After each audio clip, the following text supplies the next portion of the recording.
कार्रवाई चल रही है इसमें? देखिए एग्जैक्ट नंबर अभी मेरे पास में नहीं है। मैंने आईजी स्पेशल ब्रांच को बोल दिया है कि आप एफआरआरओ जो हमारे झारखंड के कलकत्ता में बैठते हैं उनसे कांटेक्ट करके लेटेस्ट फिगर प्राप्त कर ले।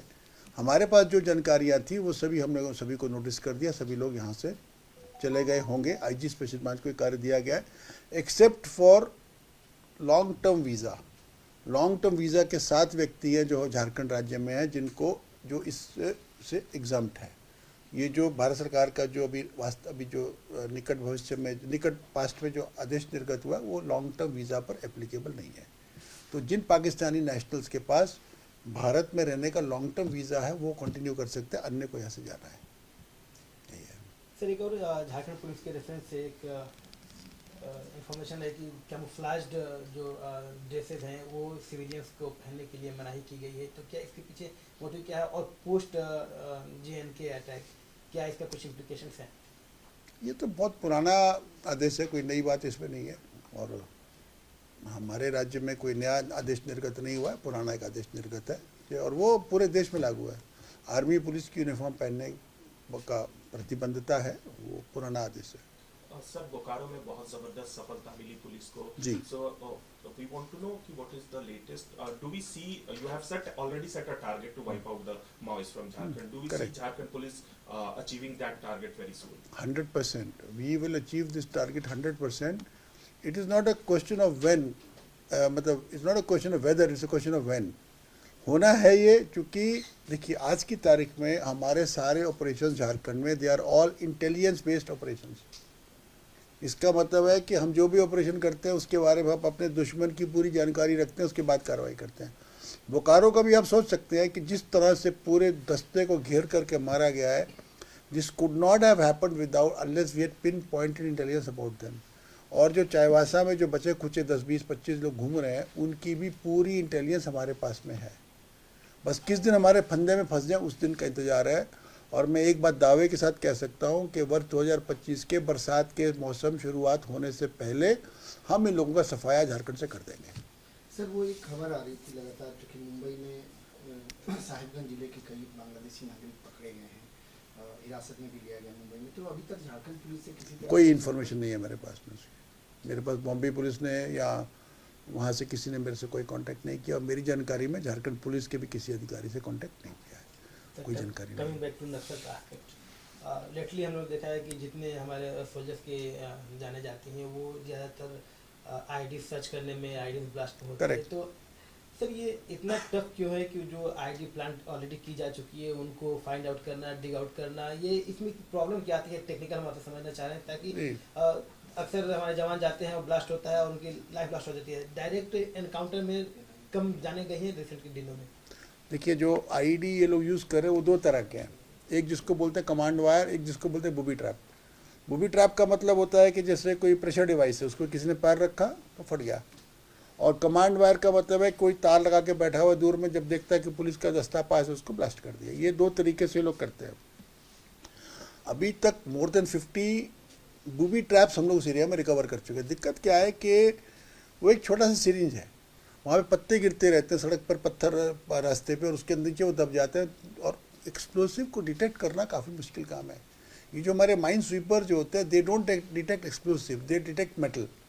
तो अगर मेटल की अंश उसमें कम रहेगी तो ये मिस कर जाते हैं। परंतु फिर भी हम लोगों ने एहतियाती बहुत सारे तरीके अपनाए हैं, और हमने अपने जवानों को हिदायत किया। हम लोग अब जंगल में भी चल रहे हैं तो रास्तों को छोड़ के चल रहे हैं। मुझे पूरा विश्वास है कि ये जो आखिरी हमारी जो अनफॉर्चुनेट इंसिडेंट हुआ जिसमें हमारा एक जवान शहीद हो गया, अब भविष्य में ऐसी घटनाएं नहीं होंगी, ऐसा हमारे को पूरा विश्वास है। मैं खुद गया था चाईबासा में, हमने जाकर पूरे ऑपरेशन का रिव्यू किया, पूरे अपनी स्ट्रेटजी का रिव्यू किया है। हम लोगों ने वहाँ पर बढ़िया फोर्सेस का इंडक्शन किया है। हम लोगों ने वहाँ पे सीनियर लीडरशिप, मैंने देखा है कि अगर हमारे ट्रुप्स की लीडरशिप किसी सीनियर अधिकारी के हाथ में रहती है, डीएसपी इंस्पेक्टर, तो उस पर ज़्यादा कंट्रोल रहता है। तो अभी हम लोगों ने 15 नए प्रोबेशनर डीएसपीज को वहाँ पे डिप्यूट किया है। 5 company Jharkhand arm police 1 Gorkha battalion की हम लोगों ने वहाँ पे डिप्यूट की है। झारखंड जगुआर पूरा का पूरा हमने वहाँ डिप्यूट किया है। हमारा झारखंड जगुआर का एक डीआईजी, एक आईजी वहाँ कैंप करेगा। इन सभी कार्य करने का एक ही उद्देश्य है कि अपने ऑपरेशन का बहुत सूक्ष्म रिव्यू करना और उसकी मॉनिटरिंग करना। अब हमारा कोई लॉस उस एरिया में नहीं होगा, ऐसा मैं मानता हूँ, at least not in mine blast. Sir operation की आपने बात की, currently we are seeing a big operation currently on in the neighbouring state of Chhattisgarh. Correct. और सर तो क्या तैयारियां so that they don't sneak in somehow into our state? देखा वो छत्तीसगढ़ का जो ऑपरेशन चल रहा है that is on Telangana border, that is more than 1000 kilometre away from Jharkhand border. वो छत्तीसगढ़ का दूसरा कोना है श्रीमान, वो वहाँ से यहाँ कैसे आ सकते हैं? इम्पॉसिबल, So, वो नहीं आ सकते। one more thing we have seen recently, Jharkhand police is doing commendable job in direction of illegal opium cultivation and Correct. everything. One objective we know that this is to break the illegal money earning and all. Does this have any connection with the Naxalism and their funding? Not to my knowledge so far. देखिए जो झारखंड में जो अगर आपको आप जानना चाहते हैं तो मैं बता देता हूँ। नारकोटिक्स ट्रेड की अगर आप बात करें तो झारखंड में 3 मेजर ट्रेंड्स हैं। पहला जो कि खूंटी चतरा में जिसको बोलते हैं पॉपी कल्टीवेशन, जिसको बोलते हैं अफीम की खेती। दूसरा जो कि मुख्य रूप से आंध्रा तेलंगाना से आता है जो कि गांजा, वो उसमें पहले में Jharkhand is a source state, Jharkhand में पैदा होता है अन्य राज्यों में जाता है। दूसरा Jharkhand is a transit state, Andhra में पैदा होता है, उड़ीसा में पैदा होता है, झारखंड के माध्यम से गांजा यूपी बिहार नेपाल अन्य राज्यों में जाता है। और तीसरा ट्रेंड है ब्राउन शुगर का, जिसमें क्या है कि बाहर से ये ब्राउन शुगर की छोटी छोटी खेप आती है, ये स्कूल कॉलेज या फिर ऐसी जगहों पर यंगस्टर्स को टारगेट करती है। इसका जो पहला है खेती वो होती है देहाती क्षेत्र में, जो दूसरा है ट्रांजिट वो देखा जाएगा आपको मुख्य सड़कों पर, और जो तीसरा है ब्राउन शुगर वो आपको मिलेगा राज्य के बड़े बड़े शहरों में, रांची में, जमशेदपुर में, धनबाद में, बोकारो में, हजारीबाग में, देवघर में, इस तरह की। ये 3 ट्रेंड हैं। अगर आपने बात की खेती की तो इस बार हम लोगों ने व्यापक अभियान चलाया है खेती का, और हमारे वर्तमान के अभियान और पूर्व के अभियानों में एक मेजर डिफरेंस है। झारखंड में अफीम की खेती कोई नई नहीं है, पिछले 15 साल से हो रही है, परंतु इस बार हम लोगों ने क्या किया है, हर डिस्ट्रक्शन के साथ हम लोगों ने FIR करवाई है, और हर FIR के साथ हम इंसिस्ट करते हैं कि वहाँ के लोगों को गिरफ्तार किया जाए।